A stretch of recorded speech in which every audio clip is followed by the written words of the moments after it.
Buttler की जगह RR के लिए पदार्पण करेगा ये विध्वंसक विदेशी बल्लेबाज। आरआर को टॉप 2 में पहुंचाने के लिए ये 12 लड़ेंगे सबसे बड़ी लड़ाई। तो भैया अगर हम राजस्थान रॉयल्स की बात करें तो बीते कुछ मुकाबले उनके अनुरूप नहीं गए हैं, मुकाबले वो हारे हैं। हालांकि प्लेऑफ में वो पहुंचने वाली दूसरी टीम बन चुके हैं क्योंकि दिल्ली कैपिटल्स ने लखनऊ को हरा दिया है। अब 16 पॉइंटों तक पांचवी कोई भी ऐसी टीम नहीं है जो कि पहुंच सकती है, यानी कि राजस्थान रॉयल्स 16 पॉइंट अर्जित करने के बाद अब प्लेऑफ में पहुंच चुके हैं, उनका स्थान सुनिश्चित हो चुका है। लेकिन कॉज ऑफ कंसर्न है, मगर प्लेऑफ में वो पहुंचे हैं, बुरी किस्मत के साथ पहुंचे, मुकाबले वो हारते हुए नजर आ रहे हैं। उसके बाद बात करें तो उनका जो सबसे विध्वंसक बल्लेबाज था बतौर ओपनर जिसने 2 शतक इस संस्करण में ठोका हुआ है, उनका नाम है जॉस बटलर, वो प्लेऑफ में उनके लिए नहीं खेलते हुए दिखेंगे। यही नहीं, पीबीकेएस के खिलाफ आज जो मुकाबला होने वाला है यहां पर भी बटलर नहीं है क्योंकि वो इंग्लैंड के लिए रवाना हो गए, ये न्यूज सबको पता है।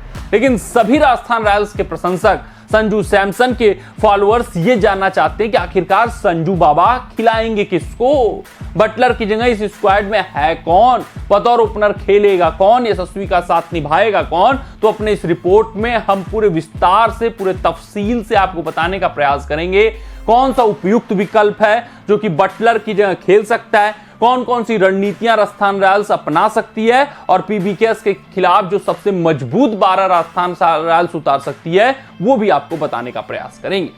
लेकिन इस वीडियो में आगे बढ़ने से पहले आप सभी व्यूअर्स से यही आग्रह, यही अनुरोध है कि अगर आपको हमारे अपडेट्स पसंद आते हो तो वीडियो को लाइक, चैनल को सब्सक्राइब, हाँ फेसबुक पेज पे अगर आप वीडियो देख रहे हो तो फेसबुक पेज को भी फॉलो कर लीजिएगा।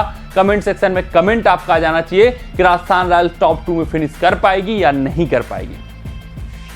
आते हैं, देख लेते हैं कि पीबीकेएस के खिलाफ क्या सबसे मजबूत 12 राजस्थान रॉयल्स उतार सकती है, बटलर का रिप्लेसमेंट क्या है। लेकिन आपको एक इंफॉर्मेशन दे देते हैं कि भैया राजस्थान रॉयल्स अगर ये मुकाबला जीतेगी तो वो टॉप 2 में फिनिश लगभग अपना श्योर कर लेंगे, वहां पर फिर संशय नहीं रह जाएगा। हालांकि सनराइजर हैदराबाद 18 पॉइंटों तक पहुंच सकती है, लेकिन फिर नेट रन रेट इतना ज्यादा है राजस्थान रॉयल्स का कि वो चीजें उनके लिए कठिन नहीं होगी। तो टॉप 2 के लिए ये मुकाबला वो हर हाल में जीतना चाहेंगे और अपने सबसे मजबूत 12 को खिलाने का प्रयास पंजाब किंग्स के खिलाफ करेंगे, क्योंकि भैया प्लेऑफ में भी आप पहुंचे तो विनिंग मोमेंटम के साथ ही पहुंचना चाहते हैं। तो सबसे पहले हम लोग बटलर के ऊपर चर्चा करेंगे, उनके रिप्लेसमेंट के ऊपर भी गौर फरमाएंगे। लेकिन उससे पहले जो चीजें आसान है, जिन चीजों पर हमें गौर फरमाना चाहिए वो डिस्कस कर लेते हैं। तो देखिए, इनका जो तेज गेंदबाजी विभाग है, जो प्रमुख गेंदबाज हैं, सबसे पहले वो ट्रेंट बोल्ट हैं, वो खेलते हुए दिखेंगे और प्लेइंग 11 में डायरेक्ट जगह बनाएंगे। दूसरे हैं आवेश खान, वो भी खेलते हुए दिखेंगे, प्लेइंग 11 में डायरेक्ट जगह बनाएंगे। और तीसरे हैं संदीप शर्मा, ये 3 इनके प्रमुख पेसर है, ये खेलते हुए दिखेंगे। हाँ, जो चौथा पेसर होगा वो according to the match situation होगा, खेलेगा कि नहीं खेलेगा, इंपैक्ट प्लेयर के तौर पे आएगा, वो हम चर्चा करेंगे, वो टैक्टिकल मूव रहेगा राजस्थान रॉयल्स का। अब आते हैं इनकी स्पिन गेंदबाजी विभाग की, तो भैया वहां पर आपको युजवेंद्र चहल देखने वाले प्रमुख स्पिनर हैं और दूसरे स्पिनर हैं इनके लिए रविचंद्रन अश्विन, ये इनके 2 प्रमुख स्पिनर हैं। तो कुल टोटल इनके 5 ये गेंदबाजी विभाग के गेंदबाज हो गए। 6th बॉलिंग ऑप्शन ये चूज करते हैं नहीं चूज करते हैं वो मैच सिचुएशन के ऊपर निर्भर करेगा। अब आते हैं बल्लेबाजी विभाग पर, अब चर्चा कर लेते हैं कि ये जो जॉस बटलर हैं इनका आखिरकार रिप्लेसमेंट कौन है। तो यहां पर बहुत सारी चीजें हैं। एक समीकरण ये है कि ध्रुव जोरेल जो रणजी ट्रॉफी में उत्तर प्रदेश के लिए ओपन करते हैं वो ओपन कर सकते हैं। हालांकि अगर हम उनका T20 डोमेस्टिक फॉर्मेट में बतौर ओपनर रिकॉर्ड देखें तो मात्र 1 मुकाबला खेला हुआ है। तो ध्रुव जोरेल के पास उतना T20 क्रिकेट में ओपन करने का अनुभव नहीं है, लेकिन ये बतौर ओपनर उत्तर प्रदेश के लिए खेलते हैं। इनके पास अच्छा खासा ट्रैक रिकॉर्ड है बतौर ओपनर खेलने का। रणजी ट्रॉफी मुकाबलों की बात करें तो ये खेल सकते हैं, एक विकल्प है। लेकिन ये मेकशिफ्ट चेंज नहीं करना चाहेंगे, ऐसे खिलाड़ी को खिलाना चाहेंगे जिसमें जज्बा हो और जो काफी प्रभावित T20 के अन्य लीगों में किया हो, और वो है टॉम केहलर कैडमोर। विकल्प हैं इनके ध्रुव जोरेल के रूप में, लेकिन ये यहां पर जो 2 मुकाबले बचे हैं अपने इस खिलाड़ी को जरूर टेस्ट करना चाहेंगे, क्योंकि भैया IPL 2025 का ऑक्शन आ रहा है, फिर वहां पर इनको रिटेन किया जाएगा नहीं किया जाएगा, दाव चला जाएगा ऑक्शन टेबल पर नहीं चला जाएगा, ये सब कुछ देखने के लिए टॉम केहलर कैडमोर को ये मौका देने वाले हैं। ये सबसे बेहतरीन इनके पास एक अपॉर्चुनिटी है कि कैडमोर को देखा जाए, परखा जाए कैसा खेलते हैं नहीं खेलते हैं। तो सबसे पहले आपको आंकड़े दिखा देते हैं कि क्यों कैडमोर। तो कैडमोर इसलिए 190 मुकाबले खेला हुआ है इस खिलाड़ी ने, 34 50 मारे हुए, एक शतक भी ठोका हुआ है, 127 का हाईएस्ट स्कोर है। ये T20 का आंकड़ा है। 4734 रन बनाए हुए हैं, 139 का स्ट्राइक रेट है और 28.01 का औसत है।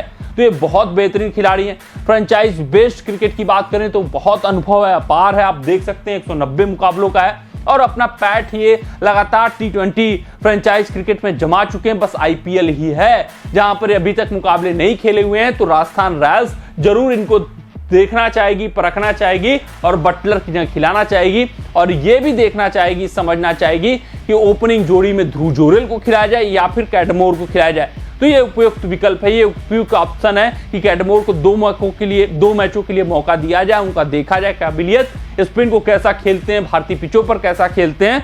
तो आप मान कर चलिए कि कैटमोर ओपन करने वाले हैं किसके साथ, यशस्वी जायसवाल के साथ। तो ये यहां पर ध्रुव जोरेल के साथ प्लेऑफ में जाएंगे। अगर कैटमोर बिल्कुल ही फ्लॉप हुए, कैटमोर स्पिन को नहीं खेल पाए, तब वो ऑप्शन आता है ध्रुव जोरेल वाला। अन्यथा यहां पर टॉम कोहलर कैटमोर ही ओपन करेंगे। किसके साथ, इनके जो फेवरेट क्रिकेटर हैं यशस्वी जायसवाल के साथ, ये ओपनर होंगे। नंबर 3 की बात करें तो संजू सैमसन होंगे, वहां पर कोई छेड़खानी नहीं होगी। नंबर 4 पे रियान पराग होंगे, वो बहुत बेहतरीन फॉर्म में चल रहे हैं, बहुत बेहतरीन इस संस्करण में खेला हुआ है। 4 पे यहां पर भी वो छेड़खानी नहीं करेंगे। 5 की बात करें तो वहां पर आपके लिए खेलते हुए दिखेंगे ध्रुव जोरेल। अब ये धीरे धीरे मोमेंटम हासिल करते हुए दिख रहे हैं, अपने लय में आते हुए दिख रहे हैं। हाँ, अब मानकर हम चल रहे हैं कि सिमरन हेटमेयर फिट हैं, तो सिमरन हेटमेयर की इस मुकाबले में वापसी होगी और नंबर 6 पे सिमरन हेटमेयर आपको खेलते हुए दिखने वाले हैं इस टीम के लिए। 7 पे रविचंद्रन अश्विन आ सकते हैं, रविचंद्रन अश्विन। और हाँ, अब बात कर लेते हैं कि इंपैक्ट प्लेयर के रूप में कौन खेलेगा। इंपैक्ट प्लेयर के रूप में according to the match situation, अगर मैच में 15 ओवर तक विकेट गिर जाते हैं सारे और इनको लगता है कि नहीं रॉबमन पॉवेल को उतरना चाहिए, तो रॉबमन पॉवेल आएंगे। अगर इनको लगता है कि नहीं काम चल जाएगा, 18-19 ओवर तक बल्लेबाज इनके रह जाते हैं क्रीज पर और रॉबमन पॉवेल की आवश्यकता नहीं होती है, तो फिर या तो केशव महाराज या तो एंड्रे बर्गर को ये ऑप्ट करेंगे। तो इंपैक्ट प्लेयर सब्स्टिट्यूट इनका according to the match situation, according to the pitch ये चूज करने वाले हैं। केशव महाराज, एंड्रे बर्गर या फिर रॉबमन पॉवेल में से कोई एक हो सकता है, वो कोई भी निश्चित नहीं है। तो कुछ इस तरीके की प्लेइंग 12 पंजाब किंग्स के खिलाफ बनकर आ रही है राजस्थान रॉयल्स की। यशस्वी, टॉम कोहलर, कैटमोर ओपन करेंगे। संजू सैमसन 3 पे, रियान पराग 4 पे, 5 पे ध्रुव जोरेल, 6 पे सिमरन, 7 पे अश्विन, 8 पे बोल्ट, 9 पे आवेश, 10 पे संदीप, 11 पे चहल, 12 पे बर्गर, पावेल और केशव महाराज। ये मैच सिचुएशन के ऊपर इनका इंपैक्ट पे निर्भर करेगा। ऐसा इस संस्करण में कई बार राजस्थान रॉयल्स टीम की हुई है और इस मुकाबले में भी वो कर सकते हैं।